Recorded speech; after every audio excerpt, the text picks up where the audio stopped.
What's her name? Is it Emir? Something like that. That sounds so familiar. I think it is Amir. Yeah. That's why I said it. Wait, why does that name... I feel like it's not that name, but it has to be that name. It's something like that. I think it's Amir. I don't know of any other name. Emir. It's not Esmeralda. No, it's definitely not that. I know it's something like Emir. Hey guys, what's going on? Third Street Reactions here. We're back with Shane. Zach.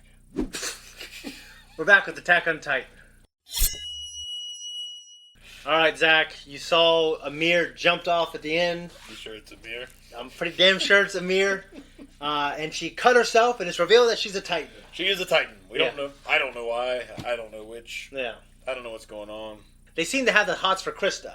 Like, more than Reiner's like, marry me. Yeah, he seemed to, and she's been kind of looking out for her, so I don't know if it's supposed to be like a lesbian thing. Yeah. Yeah, so it looked like they were going to die, but maybe she'll turn the tide. We'll see what happens. Well, I don't know. I guess there's not really any characters I can place a lot of importance on there, so maybe they will die. Well, even that'd be a hell of a thing to go through this much trouble just to kill them all. Yeah, Aaron and them aren't there. And some shitty deaths last episode. Yeah, there were, with her screaming, like she regressed back into that little girl type thing. It was just disgusting. It was fucking awful. I just want to see some Titans getting their asses kicked sometime. That happens in the show. I know. From what I've seen. I just want to see more of it. But there's a lot of hopelessness. Just a little bit. I'll tell you what. Later on, there's something that happens, and it's not something where like, oh, these people died terrible deaths. It's just something that you see. I know the type of look you'll give. You'll be like, this fucking thing. Look at this. It's terrible. It's something disturbing. Based off what I've seen so far, that would not surprise me. Yeah, this is. I dub it the most disturbing show that It's the fucking most disturbing thing I've ever seen. Yeah, a lot of shit. I won't say a lot makes me uncomfortable, but there's a lot of shit that I just can't stand. Like Requiem for a Dream, I could not fucking stand a lot of that. I only saw it once. I know. That's all it took for me. Yeah. And it was. I can watch Jaws. Yeah. Every year. Yeah. And I know people are going to be eaten by sharks, and I hate it. But I can watch it every year. But I cannot watch that movie again. Yeah. So. Well, I felt this way about this show until I started watching it with you. It truly is like a fun mystery. You're watching me suffer through it. That's why. Well, I enjoy the mystery, and I do like the characters, and I truly believe that it'll be one of those things where you go, "Wow, this show sets up good questions. It gives us good answers, and it has great characters. It just has some shitty, disturbing things." That's kind of the trade-off. So. Well, it's a trade-off. It is. It's jumping in. You're bowl cutting a mustache. Especially come back like that, and you don't even have a bowl cutting mustache. What?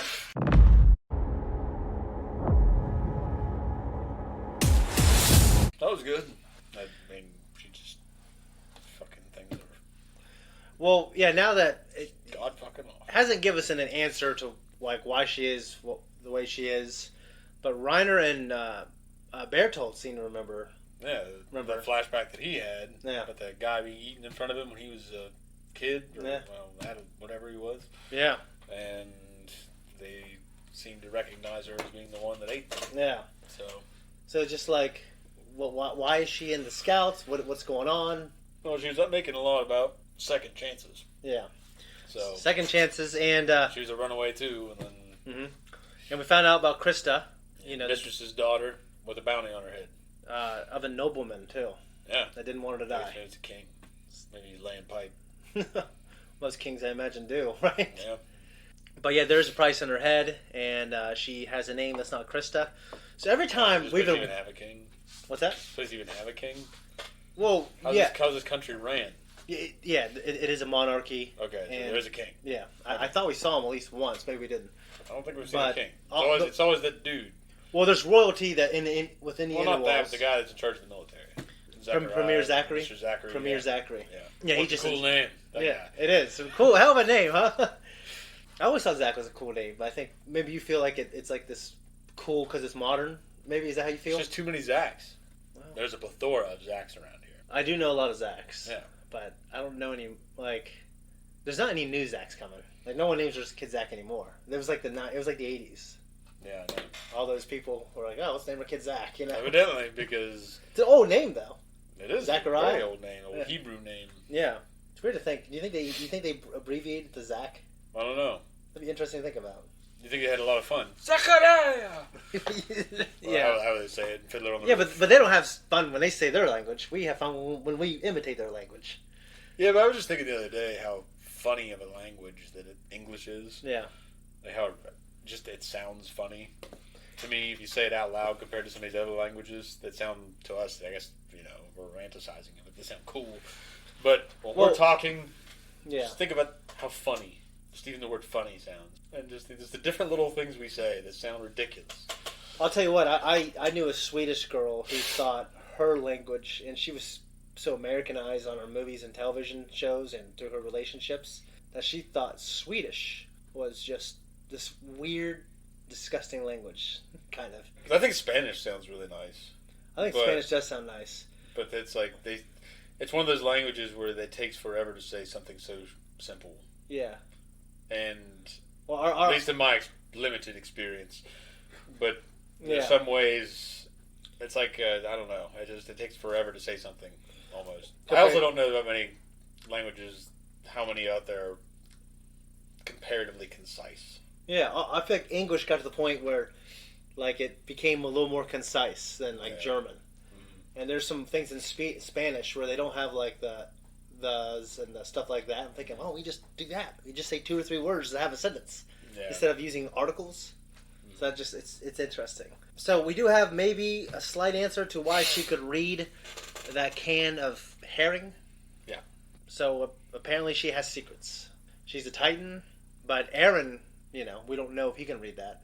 I don't think being a Titan inherently gives you the ability to read other languages. Well, I guess that's the question. Like, does that one of the things that happen to you? It just seems ridiculous. It is ridiculous. That's not what happens. I'll tell you that right now. Yeah, I'll tell you that right now. It's not what happens. Oh, okay. I hope not. I was trying to get some mystery in there. It's ridiculous. There are things that happen. I can read other languages. Well, it is a mysterious, mystical thing. I'm not going to say it's not mystical. There's a Titan? There's a mystical element to it. Okay, well, it makes sense. Yeah. Because they're turning into these giant... Like lightning comes out of the sky. Human-eating pieces of shit. Like when Aaron, and when she does it, like lightning comes down and they just transform. Pieces of shit. No, I did. You're preaching to the choir. Pieces of shit. I hate Titans. I fucking hate them. I don't like a goddamn thing about them. Yeah, so we had some Japanese melodrama, which I think is typical. It's given them in an anime. It's given, especially in, like, I don't know if this is, like, constitutes a shonen one. But it's shonen-like because we have adolescent people, So you just have that. I think I have like a great affection for it in anime than I do like Western shows for some reason. Well, even though I can laugh at it, I guess, but I still like it. It's Well, sometimes it makes you cringe a little. Yeah, but sometimes I like. But it just depends. It depends if I'm really engaged. Yeah. Then it doesn't bother me a bit. But then sometimes if I'm not completely into what I'm watching. Yeah. But I'm still enjoying it. Yeah. And shit like that happens. It highlights like a weakness of it, kind of. Yeah, it's kind of like, I get. Yeah. It's a thing. It's particular to that genre of animation, but it just depends. I mean, sometimes Fullmetal Alchemist. Sometimes they do it. Is doing it, but at the same time, if you can just allow yourself, sometimes just go with it. Well, it's such a cultural thing. Like when they make those faces, it's just like it's an expression of their culture. Well, Fullmetal Alchemist leans hard on that. Oh, for sure, yeah. Yeah. But I think the only thing to me that Arakawa, I think was her name, the woman that originally drew the manga. Yeah. And wrote it. You say you met her? No. Oh, okay. I was talking about voice actors for the show. Oh, okay. And actresses. I just watched the Mustang thing again the other day. I forgot he used 2 hands that he does that. Oh, and he's just going back and forth. Was it burning up envy? God, it was so cool. Oh yeah, that was one of the greatest moments of that show because it was just a payoff. It was, yeah. It made you wait, and when you finally got it, it was such a payoff. The Lust one was all right too. How fearless he was when it was real cool. Close. I mean, all of his moments were great in that show, but that show had so many great moments for so many of the characters. Like I like the Dr. Marcos moment when he outwits Envy in the snow. Yeah, I think it's called the Bite of the Ant. And they make Envy think they planted all those little mines in the snow. Oh, yeah. I forgot about that. Like, not only do I know how to make them, but I know how to destroy them as well. And he touches Envy's head and fucks her up, and it's just great. Well, it's one of those things to where it's like the ending of Castlevania. Which, spoiler for Castlevania. His fight with death? Well, it's like, it's epic, and it gives us, like, these characters deserve some happiness. Yeah. Like, you know, at the end of FMAB, it's like, these characters got an incredibly happy ending. Mm-hmm. Even, it's cool how a lot of even Mustang, like, he can get his sight back. Well, it's cool, too, that a lot of those characters got very sad. Even the villains. Yeah. A lot of them got, like, some kind of good, I wouldn't call it good closure, but there was some kind of closure to their ending for the audience. Yeah. They had a great moment. With the few of them that weren't were like Sloth. Because you didn't really get invested in his character. Not too much, no. Or Gluttony. Yeah. But... Gluttony, dude, I hated that motherfucker. Yeah, he really was a fat bastard. Well, I feel like... I think I hate him almost as much as you hate Titans, like, for that same reason. He's just eating everybody. Like, these simple-minded, gluttonous fool. Just running out of can I eat him? Like, just like... eat him last? Any idea of him just eating somebody? I don't know. He's just shit. And how his mouth gets real big? Oh, yeah. Disgusting. But yeah, Krista's real name, not a prediction. Peacecraft. I'll take one thing I was thinking about when She's Marietta Peacecraft's little sister. Well, Relina? Yeah, Relina. Well, I'll tell you what. I was thinking of Marietta Peacecraft when she made a declaration, like, once I reveal myself. It's kind of a good name. Relina? Relina? I do like that name, yeah. I only ever heard it in Gundam Wing. Yeah, I know. Marietta was, like, black and white on one side of, like, the war. And when he said that his mask broke, he's basically going to commit to a new ideal.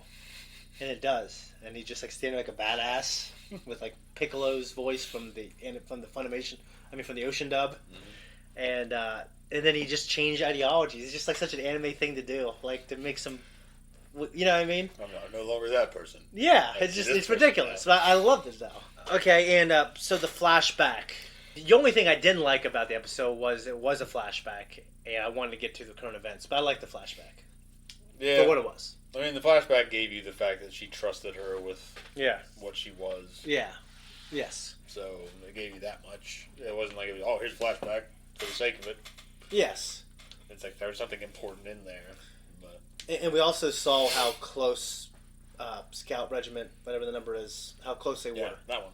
Yeah, all of them. It needs to be the 501st, just so we can remember. It should be. It should be. Anyways, I don't. We're just gonna start calling it the 501st from now on. It's like by default. It's 3 numbers. I should remember that. By default, we're only calling it that. It's on me. It's the 501st. Save yourself. It's the 501st. That's what you always want to do. Put all this shit on you. It's on me. It's my fault. It is. This is it. I don't got anything else though. But you're in for some pretty cool stuff coming, and I think people are pretty excited. I like a lot what we got. We still don't know why the ape-looking Titan thing, the Beast Titan, we'll call it, because Connie called it Beast Titan, was climbing over the wall. What's its plan? He's fucking. I hate him. So whatever. Well, what are some of the clues? I cannot wait for the day. Yeah, he's like, I'm fairly sure we speak the same language. Yeah, I know. I can't wait for the day he took dies. his little backpack, his little ODM gear. Oh, clever. I can't wait for the day he dies. One day he will die. I feel like he has to die. I just want to talk about things, but it would give away certain other things. But I'm excited for the day when we can have a conversation about all that. Okay. Because to this point, I mean, to me, Dragon Ball Z is like one of my favorite things for a lot of reasons. For nostalgia, for coolness, and for its impact in the West. But I also love Gundam Wing. I love Rurouni Kenshin. I love FMAB. Now, I think in terms of Brotherhood's my favorite anime, hands down. Yeah. I think... I do like DBZ, but... yeah, I think for the reasons I love FMAB are the same reasons I like this. I don't like this as much as I like FMAB in terms of everything I've seen so far. But I think it'll be one of those things that go, like in terms of the category of like the writing and the mystery and like the payoffs, I think you could put in that league. Yeah. Even though it doesn't reach the same heights. But I'm looking forward to it, man. And I think that's pretty much all I got to say. The biggest mistake they made was not making better use of Ed Blaylock. Wait, who was he again? He's the guy that plays Fury Bradley's voice. Oh, yeah. Wrath. I forgot about that, yeah. Sweet old man. Maybe he plays a different role at some other point. I doubt it. Or maybe he comes back. He wasn't in a role I could see being very prominent. Well, it's one of those things. That's probably the most prominent thing he's done, right? Didn't you say that you didn't see him in a lot of the things? He wasn't, and I think he was a radio broadcaster. Okay, well, he just got that sweet old voice, and it's perfect for that role. It worked so well. Yeah, so well. If he was just some other sweet old guy and he was secretly an asshole, then I'd be like, wait, we did it again. You know what I mean? The typecasting. Wouldn't that be a crazy thing to do? Well, John Wayne did it. Oh, I guess you're right. Clint Eastwood did it. Clint Nolan, Jesus. Clint Eastwood. Yeah, Clint Eastwood, John Wayne, Steven Seagal, Arnold Schwarzenegger. I guess that's different, but he's not playing like. Let's see, who else do we have here? Well, what I'm saying is different from typecasting. Every '90s action star. Bruce Willis was still doing it up until recently. Yeah, until he got the disease. Yeah. Yeah, and they start cranking out a lot of movies all at once. It seemed like, so you can just get them in there. Yeah. Well, I think typecasting is different than like he's playing like a twist. He plays kind of the same kind of guy. He kind of does. Hey, thanks for watching, guys. We appreciate you. Make sure you leave a comment down below, and no spoilers. If you want to support us on Patreon, we appreciate it. Also, go to our social media. We have Instagram, we have Twitter, we have TikTok, and we are trying to update as much as we can. And we appreciate you. We're out of here.